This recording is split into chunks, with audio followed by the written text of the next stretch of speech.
WL Shuffle, and today's video is a patch review. We've had the Trinket rebalance and third hero path patch for almost a week now, a few days. It's Sunday today as I'm recording this, and I'm going to talk about my thoughts and some other stuff. Like, we're going to talk about the patch and then some bigger stuff involving the game, because I think this patch is starting to show some good stuff, but then also some bad stuff. So if you enjoy the video, thumbs up, leave comments, subscribe, hit the bell, check out the links, all that stuff, you know, all that cool stuff. So for the patch itself, what the patch specifically did, also we have background footage, so that's just, you know, going for you, so you're not just staring at my face the whole time with nothing happening.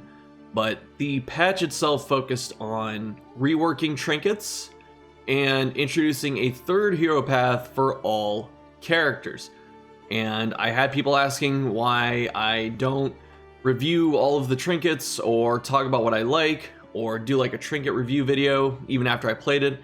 And the fact is, the trinket changelog is 15 pages. That's not an understatement. It's 15 pages of a PDF, which is in Red Hook's Discord, that you can go, you know, grab yourself. Because if I linked it for you, it would just link to the Discord anyway, and they don't have it on the website yet and all that. And if you go to Red Hook's Twitter handle, they say to go to Discord, so it's not on me to do that, it's on them, or whatever. But I digress. Too many to talk about, even if we just focused on the high level one, just because, like I said, too many, just way too many. But overall, I think the trinket changes are really good. They made all of the mid-tier and low-tier ones, so the weaker ones, all have some pretty easy to understand downsides. It'll be like, you know, plus blight resist, then minus bleed resist, for instance. So you have to pick and choose what you want to get boosted, and you have to sacrifice something, which is totally cool. And then what I really like are the mid-tier trinkets. And there's also something, another reason I didn't want to do a trinket review video of like individual trinkets is because I'd have to go find pictures that aren't on the web or like on websites yet because people haven't done the work, and I don't want to do that work. Or I have to go dig through all of my footage for it, and that takes a long time. So the trinkets themselves, I like the mid-tier ones a lot because it'll be things like hit the enemy, chance to give the enemy blind, or if you miss the enemy, as in if they dodge or you're blinded yourself, you can give them crit instead. And I think that's pretty cool. It's really straightforward, it's polarizing, it's risk and reward and stuff like that. So I think they did a really good job with them so far. And a lot of the trinkets, a lot of the high level trinkets either stayed the same, got reworked entirely, or got some very deserved nerfs. In this case, Readout, which is the shield from the Tango region. This was just, you get hit, you get an extra turn, and that was busted. So that got nerfed to where now it's like damage reflection. It does 2 damage back to the attacker, and then if you have low speed, that's when you have a chance of an extra action. And it honestly feels pretty cool. I liked Readout, I like the change. The damage reflection was actually a good choice because it doesn't seem like it'll be much because it's only, you know, 2 damage. But it checks death blow, and so I had a lot of times where enemies would hit, you know, my tank that had it and just, you know, Sudoku off it. So that was pretty cool. And the other things in the patch, we'll talk about the paths specifically in a little bit. Outside of the analysis coming, the paths themselves are really fun. I've enjoyed the ones I've played. I've not played all of them yet. There are 2 at this point. There's technically 3 I haven't played, but one of them is pretty easy to understand, and then 2 I have not played at all. So I desperately want to, and I haven't, but we'll talk about that when we get to it. The other thing that was actually surprising was there were runway buffs in the patch. Specifically, she can cauterize in rank 4, smokescreen in rank 4, and ransack out of rank 4. So now you have a rank 4 runaway that's possible, and that's pretty cool. So she can function really well back there. I got her with the new orphan path, and I ran her in the back, so she just, you know, threw Firefly the entire time, then cauterized when needed. And it's honestly a really nice alternative to someone like Plague Doctor. They kind of feel the same in terms of playstyle. and they're both pretty effective at just being back there and doing damage over time and healing. So I like that a lot. And is that it for the good stuff?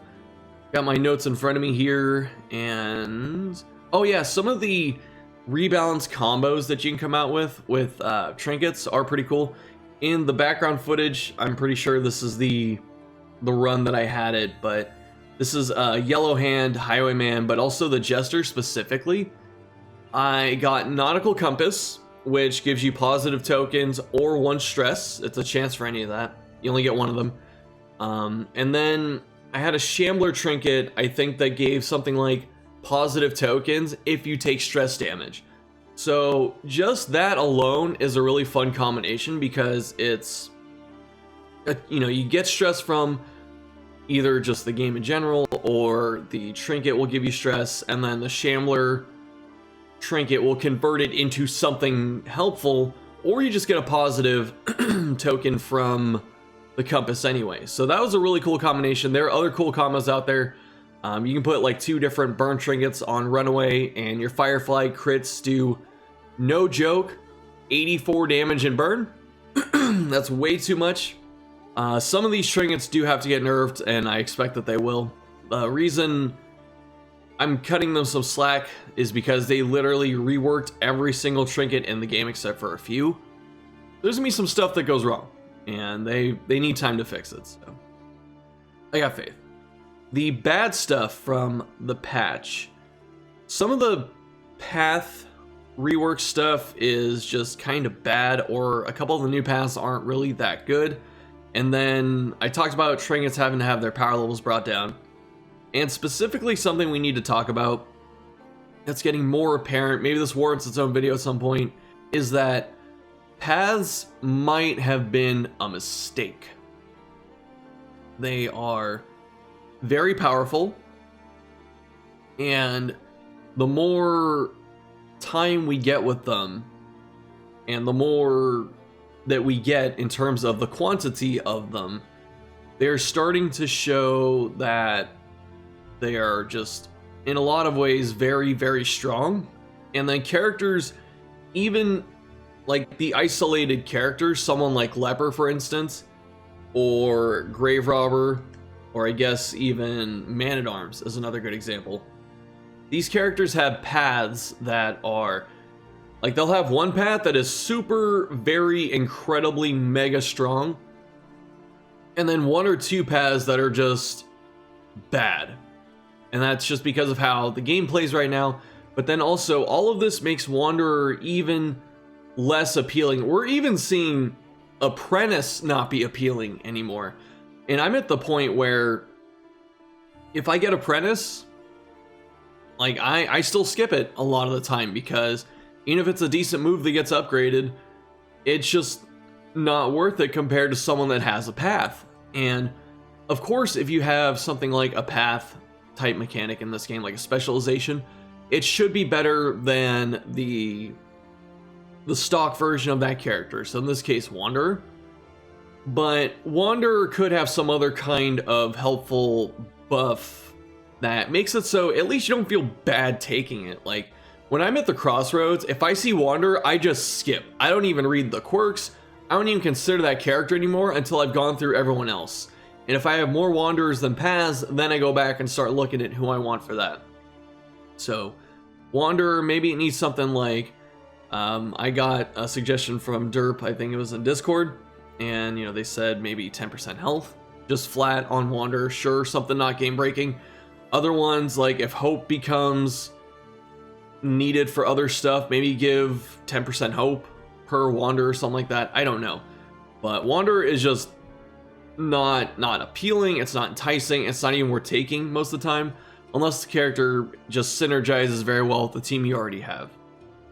And you may think that that's intended and fine, and you're free to think that, but I think it's starting to expose a larger issue with, for one, how strong paths are, 2, how weak a lot of the base kits are, that paths kind of fix what they already need. Grave Robber is a great example. Wanderer, Grave Robber, not a good character. Deadeye Grave Robber, very strong character. And a lot of these path buffs could be shifted into like new trinkets, or maybe tone down the path and then buff up the base kit. That's where I'm at right now. So that's all I'm gonna say about that idea. But paths are starting to feel like they're causing issues. They kind of were before, but now it's becoming more apparent. And I'm starting to get into the territory of that they might have been a mistake. It is nice to have something on characters to look for between runs to make different runs special, and then also make you want to take characters you didn't used to take before. Like, all of that is good stuff. But they feel just too strong as it is, or they just feel really bad. I screwed up that take. Anyway, so for the paths themselves, I'll go through each one for the characters and talk about what's changed for some of them and which ones I played. So, starting with Plague Doctor. Physician, I'll try to remember to put these on screen. Physician is a little bit awkward at first when you're using it because you're kind of incentivized to use a control kit, and the game doesn't really lend itself to a control playstyle right now. And also, you're really told not to use damage. But that feels like kind of a trap. You can still use damage. I would say with Physician, if you're going to have a damage option on Plague Doctor, Magnesium Rain is still unchanged, but Incision is still workable. Incision still does 3 to 6 on hit, and then it has a 3-point bleed on top of it, which is not bad. It's 6 to 9 damage if the damage goes through, or the bleed goes through, which is still more than, what is it, Wicked Hack, base Crush, base Wicked Slice, Pick to the Face. Like, it still does an okay amount of damage, which says something about the other damage dealers, not Plague Doctor. But Physician feels like it takes off at mid to late game when you can get some trinkets and mastery and stuff like that. Then it gets very strong and just really fun to play. Like, you just start throwing Disorienting Blast all the time, and even the picture that I'm pretty sure I'm going to pull, if I'm thinking of the right one, it's going to say that heals give you weak tokens. They removed that in like the first update. Like the next day they took that out, so it's even better. So I think Physician is actually pretty fun. That's the important thing to say about a lot of these paths, is that they're fun, and fun is paramount. And so all these little nitpick things that I talk about are more aimed at people, or I should say from the viewpoint of someone that's played, you know, hundreds of hours and then like a couple thousand hours of DD1. So I'm definitely in the minority of opinion and probably experience. So with that being said, Physician cool, all three of Plague Doctor's paths are pretty good. Grave Robber. Venom Drop is not great. It's definitely the weakest of the three that she has, and the reason is that it turns Flashing Daggers into Poison Dart that hits 2 things, which is pretty cool, but it wants a lot of setup for very, very little payout. So even if you do things like Pirouette to get the Blight chance up, you still have half damage on Pirouette, so you're taking half damage, or you're dealing half damage, you're dazing yourself for next turn. So that means that enemies are getting 2 full turns of actions before you blight them, and you're only doing a weak blight. So it's not that appealing. And then if you do something like Shadow Fade into Flashing Daggers for the poison effect, or into Poison Darts, you are taking a turn essentially just giving yourself like a couple of blight damage and some blight chance, which is okay. It's not quite doing nothing, because again, Shadow Fade is not nearly as good as it was in the first game, where it gave you enough damage to offset the turn that you're spending doing it. This game just doesn't do that for you yet. Maybe it will in the future, but because of that, it's really apparent how bad Venom Drop is compared to something like Aspirant, because if you have Aspirant for Occultist, which we'll talk about later, and you get to spam Anamnesis for, you know, big damage, watching a cultist like crit the entire enemy team for 15 and then bleed them all for 4, and then watching Grave Robber spend a turn shadow fading and then doing like 3 damage on hit and then poisoning for 2, it's pretty clear which one of these two is better than the other, you know? So with Venom Drop compared to other things, actually I think Venom Drop is probably close to the power level that every path should be. It's slightly better than Wanderer, but it's not, you know, game breaking or whatever. And so I guess that really just talks about how strong paths are compared to each other. I don't know, that's a thought I just had right now, is that Venom Drop actually is pretty fair for a path, which is probably why it's the worst of the 3 that Grave Robber has. It's fun, it works very well, not as strong as Deadeye, not as strong as Nightsworn. There you go. So for Man-at-Arms, the new Bulwark, so old Bulwark became Vanguard, and they changed the HP amount, they lowered it a little bit. Vanguard is still the best path that that character has, and new Bulwark is okay. I didn't play it, and I know people are like, how do you say it's, you know, this or that because I haven't played it, but just knowing what I know about the game and having played a lot of Man-at-Arms and then looking at what it does, I'm pretty confident I can puzzle out how it would play out, you know? So, new Bulwark gives you bonus damage on shield skills. This is Rampart and Hold the Line. And it also gives you 10% extra stun chance, which I believe applies to the daze effect as well. So if it does that, you get 10% more chance to daze, 10% more chance to stun. That's pretty cool. The issue with the stun stuff is that you can't stun enemies without mastery for both of these skills. And the 50% damage bonus, since Rampart and Hold the Line have 3 to 6 damage at base, you're essentially turning these moves into Crush. You're turning these moves into Crush with less reach. And I would rather just use Crush. You know, like it doesn't give you move chance on, like if it did other things, like if it gave you move chance on Rampart and if it gave you like a 2-turn immobilize on Hold the Line, like that stuff would be pretty good. But it doesn't do that. It just gives you a little bit of stun chance. It felt like they were very cautious with how strong this was.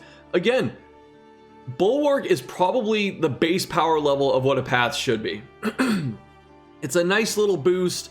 It doesn't break anything. It kind of changes how you load the character out, and that's it. So again, Bulwark is actually solid in that regard. And it gives, the thing that really stands out too, is that it gives Standfast Taunt, which is cool. Standfast is the move where Man-at-Arms gives himself block every turn. He gives himself like a couple block when he uses it, and then like an extra block each turn just to keep it up, you know? And it gives you Taunt for using it, but it's just worse than Retribution.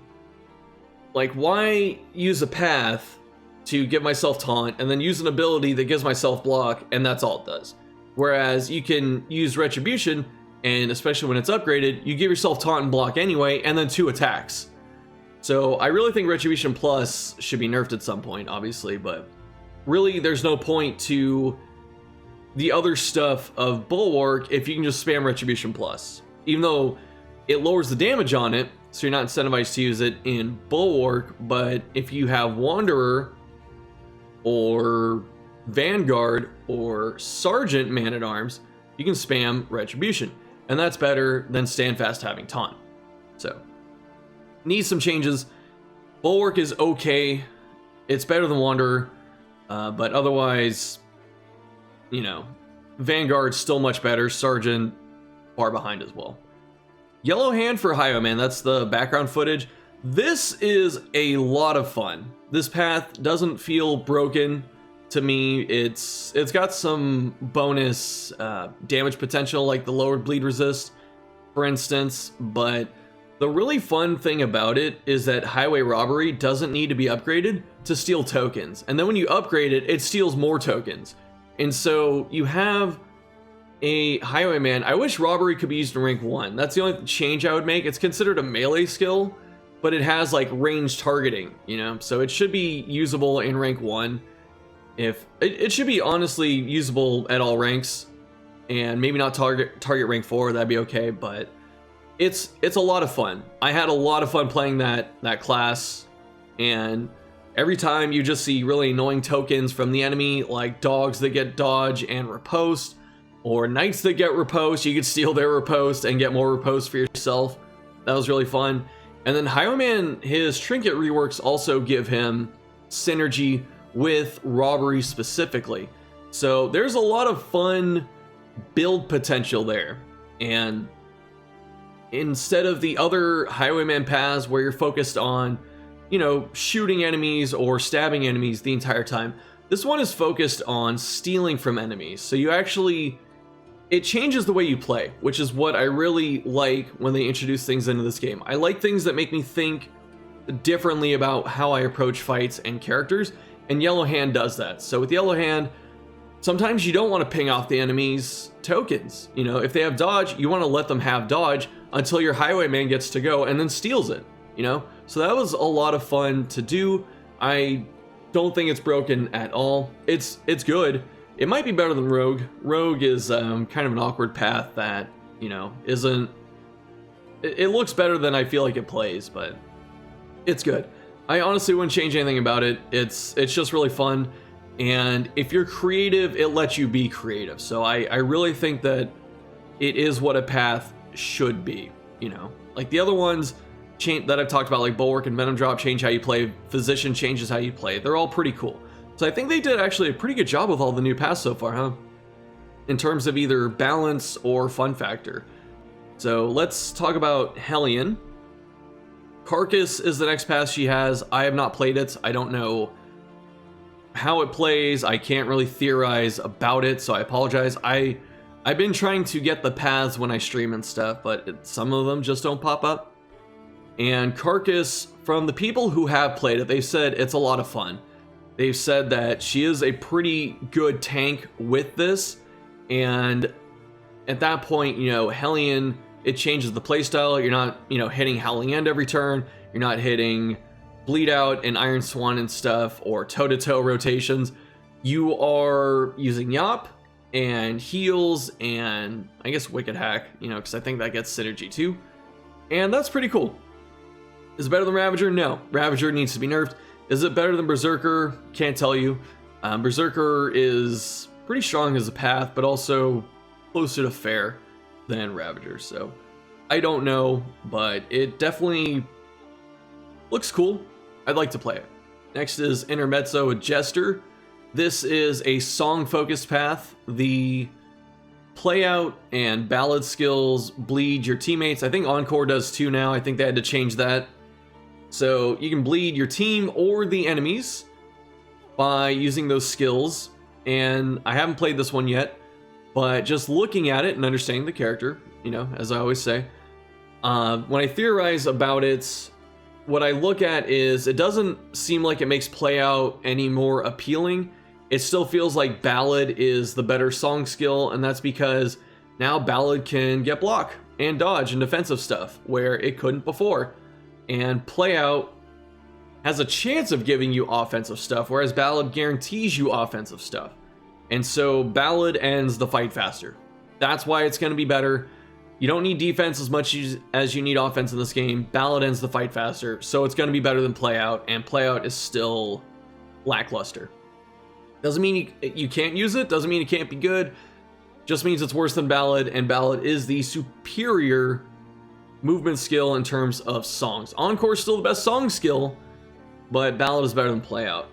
And what looks really fun with the path is the Echoing March usage. From what people are telling me, you can, I guess, double proc it, so the first time you move them with Echoing March, or when you hit them with Echoing March, they take 2 bleed, and then when it pulls them, they get 2 more bleed, and then every time they get pulled by Echoing March, they get 2 bleed on top of that. That is pretty cool. That turns Echoing March not only into a disruptive ability, but also a damage ability. And it gives Jester rank 4 bleed reach, and that is pretty freaking cool. So, it might be too strong, I don't know, I still have to play it, but it sounds fun. It really does sound fun to have a completely song-focused Jester. It should give bleed to solo too, right?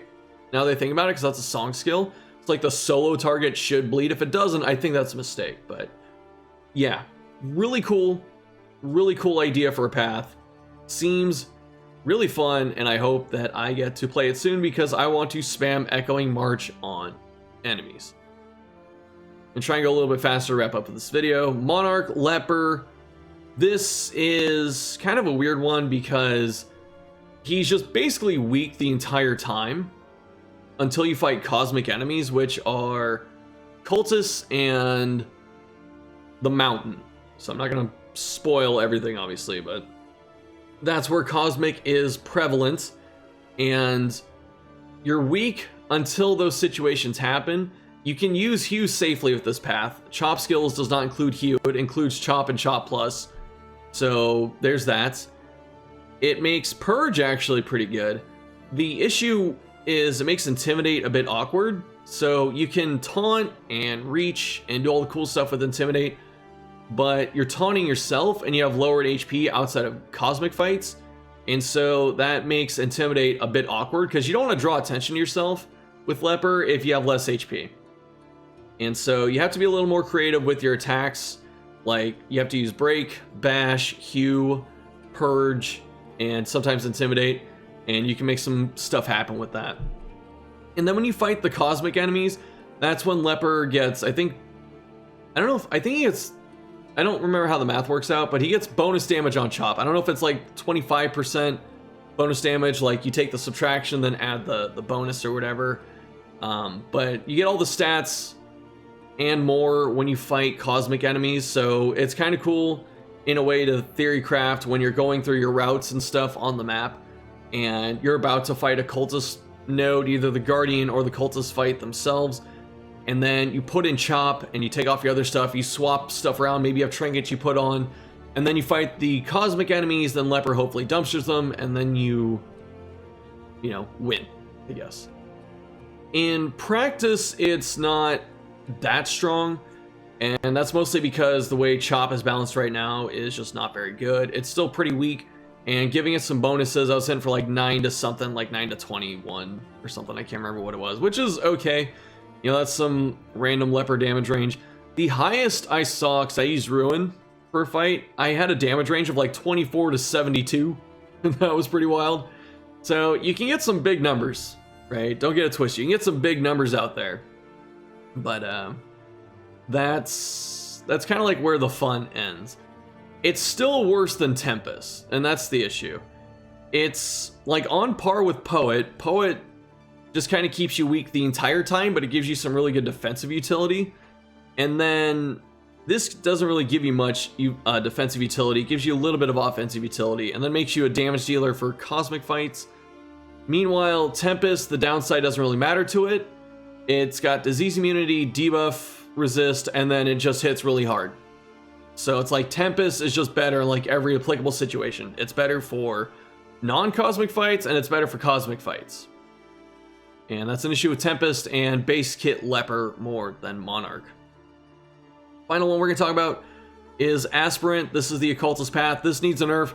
It is way too good because they gave it the thing that makes all the other paths good, right? When I talked about Ravager Hellion being insane, why is that? It gets damage and health.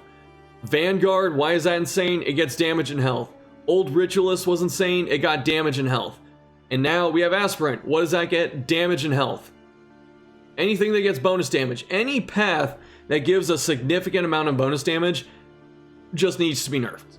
And Aspirant is no exception. It is really fun to use Anamnesis, don't get me wrong.